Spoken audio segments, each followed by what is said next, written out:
저는 이제 또 하나의 전기 유도에 대해서 무선 전기를 송수신하는 방법에 대해서 얘기를 하는데 좀 전에 제가 얘기를 했습니다만은 같은 구리선, 네, 그렇죠. 그 동일한 파장을 내는 같은 구리선을 이쪽에다가 좀 떨어뜨려 놓고 거기다가 그 전력의 세기가 있겠죠. 전력의 세기를 따라서 좀 더 멀리 가고 이게 있을 거예요.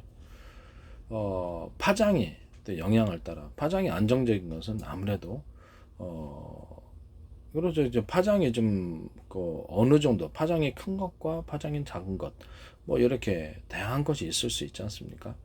그래서 다 이런 것이 있기 때문에, 일단은 각 구리선, 서로 그 굵기가 틀린 구리선을, 이렇게 배치해서 파장으로 만들어 놓고, 일정 전력 유도를 실험을 하는 거예요. 무선 전송으로.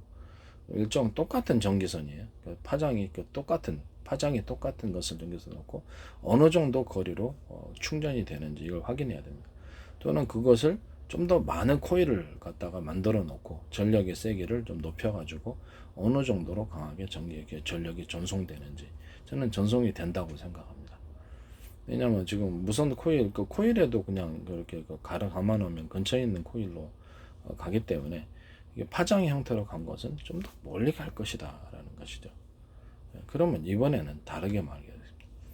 똑같은 전기선을 이렇게 놓고 하나는 이렇게 몇 가지 이제 이 파장을 나타내는 것과 약간 피복으로 감싼 이쪽으로 서로 교류하지 못하게 이렇게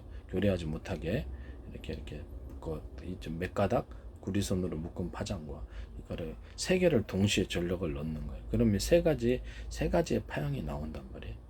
세 가지 파형이 나왔을 때 멀리에 있는 그러면 세 가지 파형은 부목 효과를 갖고 있다 그랬죠.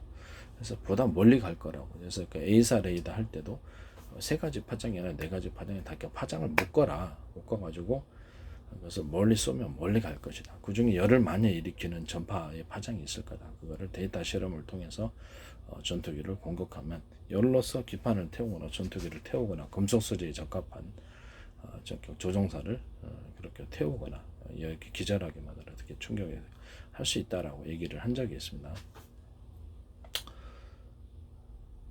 그렇죠. 하나의 파장이 아니라 세 가지의 파장을 피복으로 이제 감싸야죠. 세 가지 파장을 나타내기 위해서 서로 교류하면 안 되는 거죠. 이렇게 나타내 가지고 쏘는 거예요. 또는 그걸 각도를 조절해서 세 가지 피복에 이렇게 좁혀 놓는 거예요. 그러면 그것이 이 파장이 같이 어느 정도 유사하게 그러니까 각도를 따라서 가면서 중간에 또 서로 파장의 형태를 또 나타낼 겁니다.